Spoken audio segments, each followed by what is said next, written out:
महाराष्ट्र माझा 24 digital news channel. नमस्कार, मी प्रशांत देशमुख, महाराष्ट्र माझा 24चा संपादक. काल DGST थेरी याचं व्हाईट पेपर मी या न्यूज चॅनल तर्फे जाहीर केले होते, प्रदर्शित केले होते. आज त्याचा मी पुढचा भाग घेऊन येतो. आता थेरी म्हणलं तर बरेच लोक गणित सुद्धा मागतात की बाबा तुमच्याकडे काही समीकरणे आहेत का, तुम्ही अभ्यास केलाय. मी सुरुवातीला सांगितलेलं आहे की माझ्याकडे कोणतेही साधने नाहीत, कोणतेही संसाधन नाहीत, परंतु मी निरीक्षणातून बऱ्याच गोष्टी आणि जो काही पब्लिक डोमेन मध्ये डाटा आहे ज्या स्पेस एजन्सीचा, त्याचा मी उपयोग करून मी ही थेअरी डेव्हलप केलेली आहे. तर बऱ्याच लोकांना थेअरी म्हटलं की मग गणित लागतात. गणित असेल तर मग डेटा तो बरोबर आहे का नाही हे सांगता येतं. तर आम्ही या थेअरी तर्फे काही सूत्र मांडलेले आहेत. याच्यामध्ये डी काढलेला आहे.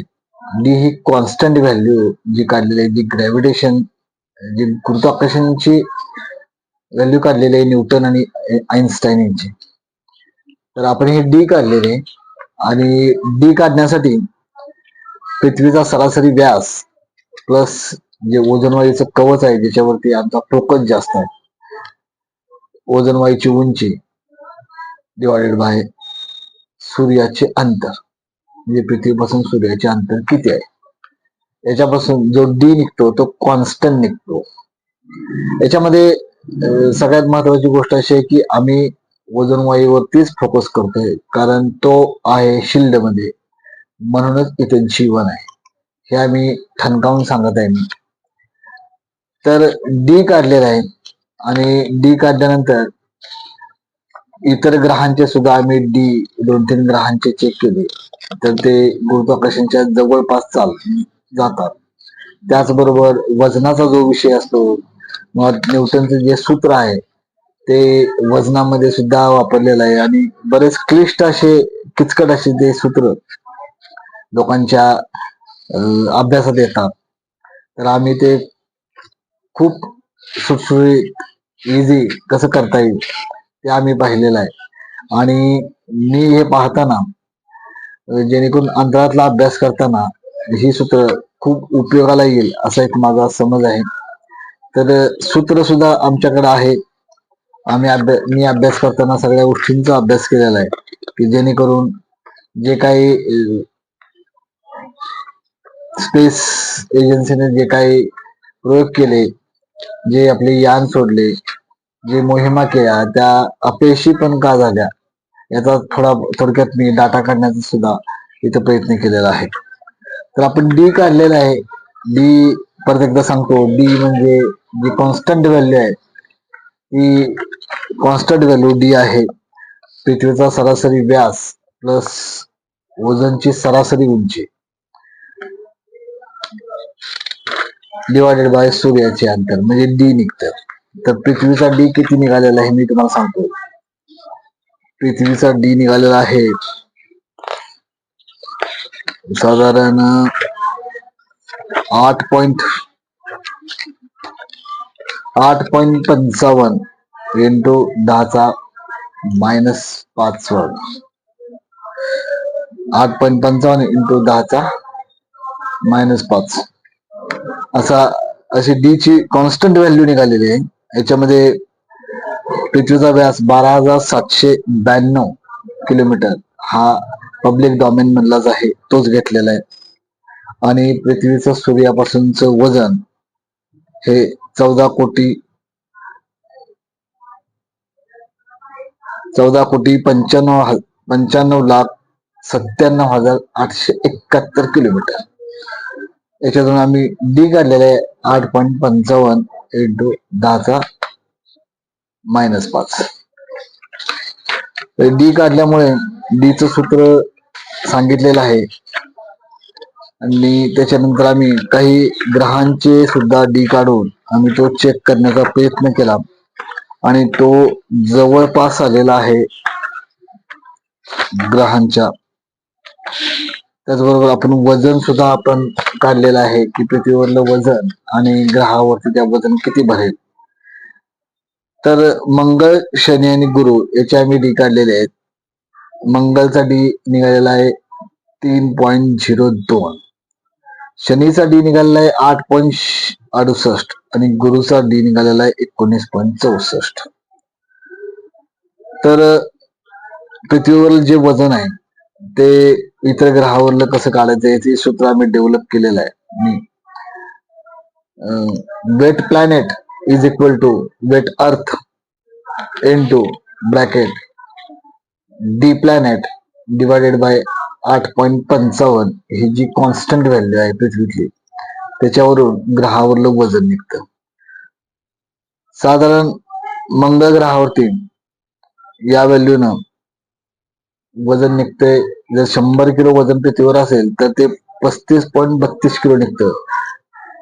तर जे गुरुत्वाकर्षण जे वजन निघतं, जे आता जी काही थेरी न्यूटनची आहे किंवा आईन्स्टाईनची आहे त्याचं वजन निघतं 37.70 किलो, म्हणजे जवळपास आलेला आहे 2-2.5 किलोचा तो फरक दिसतो. शनीचं वजन, शनीवरती जर 100 किलो पृथ्वीवरती जर 100 किलो असेल तर शनीवरती ते 101.52 किलो वजन भरेल डीच्या व्हॅल्यूनं. तर गुरुत्वाकर्षणाचं तेच वजन भरले 106.40 किलो. गुरुवरती डीच्या व्हॅल्यूनं वजन भेटेल ते 229.70 किलो 100 किलो जर पृथ्वीवर असेल तर, आणि गुरुत्वाकर्षणाच्या व्हॅल्यूने हेच वजन भेटेल 252.90 किलो, म्हणजे साधारण 90 ते 95% ही व्हॅल्यू जवळपास येते. ही गुरुत्वाकर्षणाच्या जवळपास येते. आपण ते सुद्धा चेक केलेलं आहे, म्हणजे कुठं तांत्रिक अडचणी येतात का ते सुद्धा आम्ही याच्यामधून चेक केलेलं आहे. आता हे चेक करण्याची गरज का पडली आम्हाला, तर आम्ही जो डेटा काढलेला आहे त्याच्यामध्ये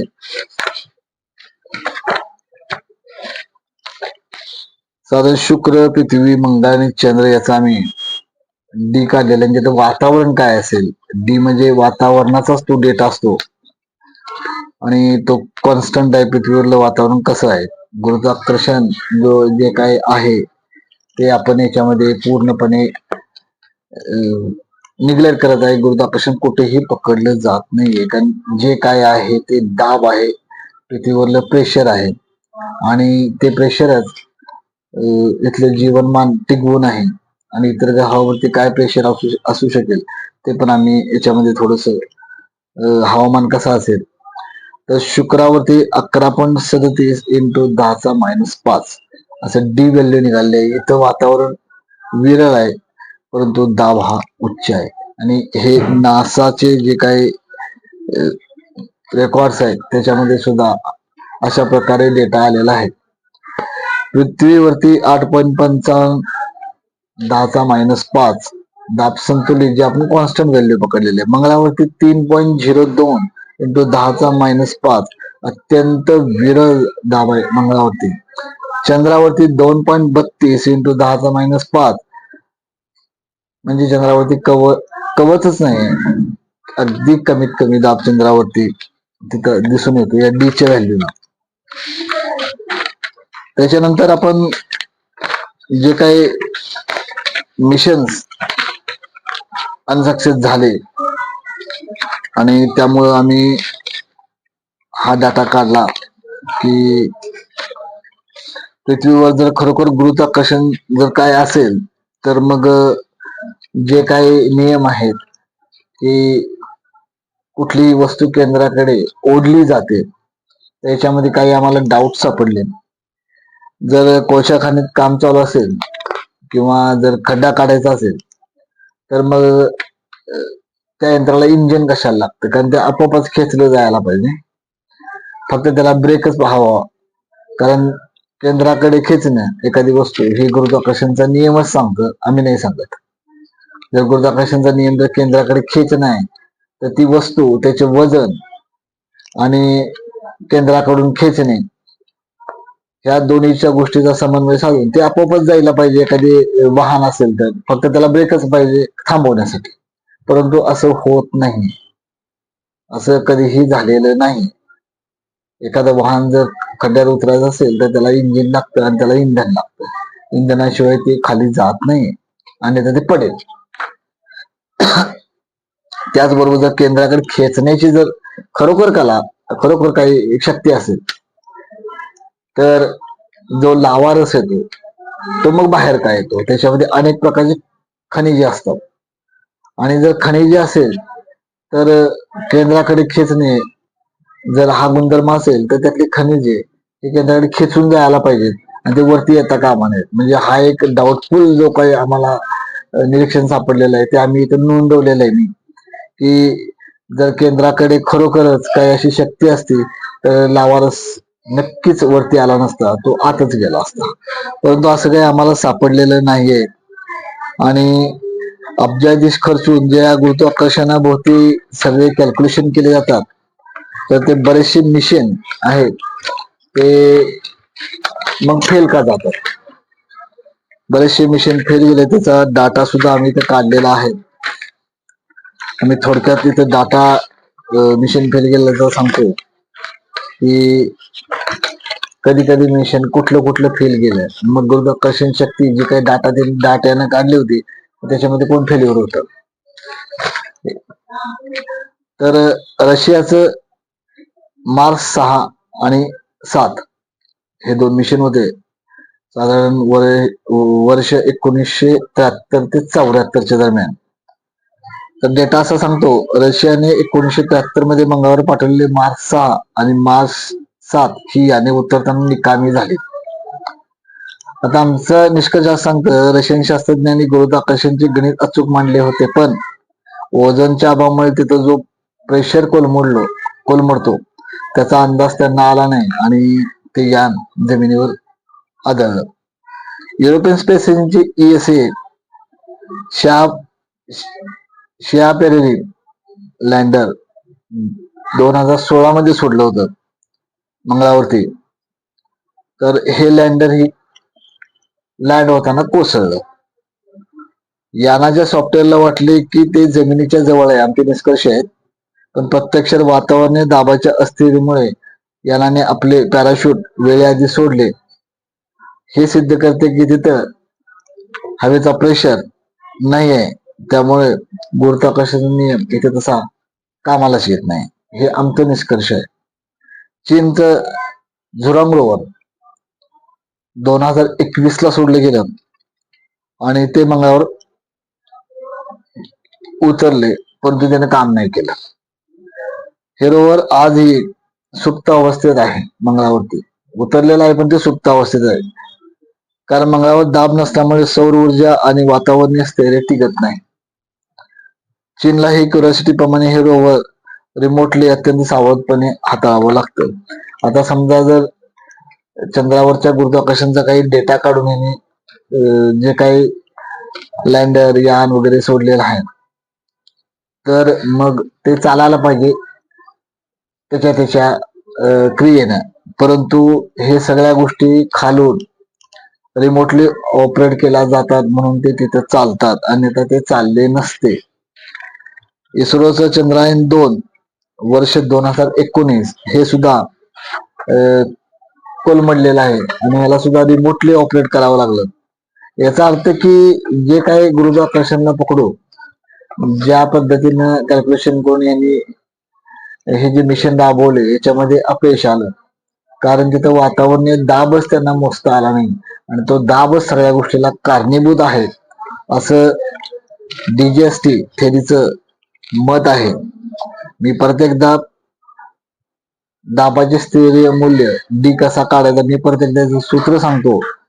पृथ्वीचा सरासरी व्यास प्लस ओझोनची सरासरी उंची डिवायडेड बाय सूर्याचे अंतर, म्हणजे D हा कॉन्स्टंट निघतो 8.55 इंटू 10⁻⁵.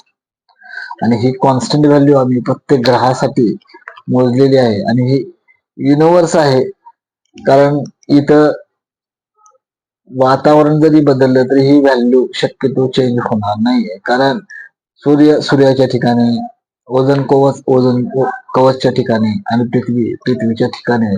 त्यामुळे हे कॉन्स्टंट तिन्ही पण घटक पकडून आम्ही ही व्हॅल्यू काढलेली आहे. ही व्हॅल्यू पुढे भविष्यात विज्ञानाला खूप उपयोगी पडेल. त्याचे जे काही मिशन्स आहेत ते राबवण्यासाठी, कारण ग्रहाचे सुद्धा कॉन्स्टंट व्हॅल्यू निघते, तिथला दाब प्रेशर निघतं किती आहे, आणि त्या पद्धतीनं मग तिथं ज्या काही गोष्टी मिशन्स राबवायचे ते राबवता येतील असा एक आमचा अंदाज आहे. आणि वजनाचं सूत्र सुद्धा आम्ही काढलेलं आहे, जे जवळपास गुरुत्वाकर्षणच्या वजनाच्या जवळपास चाललेला आहे. याचा अर्थ साधा असा आहे की मी जो अभ्यास केलाय तो क्रॉस चेक जरी केला तरी सुद्धा तो त्याच्या आसपासच जातो, आणि अतिशय सुलभ पद्धतीने ही सूत्र वापरता येतात. अगदी सर्वसामान्य मानव, सर्वसामान्य विद्यार्थी सुद्धा इथं बसून आपल्या इथं असणाऱ्या पदार्थाचं वजन, वस्तूचं वजन आणि ग्रहावर तिथं त्या वस्तूचं वजन काय होईल हे सहज सांगू शकतो. एवढ्या सोप्या आणि सुलभ पद्धतीत आम्ही हा डाटा काढलेला आहे. आणि भविष्यात आम्हाला अपेक्षा आहे की सर्व जे काही स्पेस एजन्सी ज्यांना आम्ही मेल केलेला आहे तर तो त्यांनी विचारात घेऊन ह्याचा थोडा क्रॉस चेक केला तर खूप गोष्टी सोप्या जातील, आणि इथलं जे कोड आहे जे पृथ्वीवरलं आणि ग्रहावरलं ते उलगडण्यासाठी याची नक्कीच मदत होईल अशी मला अपेक्षा आहे. तरी आम्ही हा दुसरा व्हिडिओ सूत्रासहित प्रेक्षकांच्या समोर आम्ही सादर केलेला आहे. तुम्हाला काय वाटतं हे कमेंट्स मध्ये नक्की लिहा. त्याचबरोबर व्हिडिओ आवडला असेल तर व्हिडिओला लाईक करा, शेअर करा, आणि अशा नवीन नवीन माहितीसाठी चॅनलला सबस्क्राईब करा, कारण हा चॅनल आता विज्ञानाकडे चाललेला आहे. मी जो डेटा उपस्थित केलेला आहे DGST थेरी म्हणून, त्याच्यामध्ये बरेच धागेदोरे आम्ही इथं सादर करणार आहे. आणि हा 350 पानाचा डेटा आहे. यातील आम्ही जे काही जेवढे गरजेच्या गोष्टी आहेत, ज्या इमिजिएट लागणार आहेत, ज्याची आम्हाला विचारणा केली जाते की बाबा तुमच्याकडे काही समीकरणे आहेत का, तुम्ही काही डेव्हलप केले का, तर ते आम्ही डेव्हलप केलेलं आहे. आणि हे आम्ही चॅनलवरती सुद्धा पुढे भविष्यात आम्ही हे प्रदर्शित करू, एवढीच आम्ही इथं या वतीनं आपल्याला सूचना देतो. आणि व्हिडिओ आवडला असेल तर परत एकदा सांगतो, व्हिडिओला लाईक करा, शेअर करा आणि चॅनलला सबस्क्राईब करा.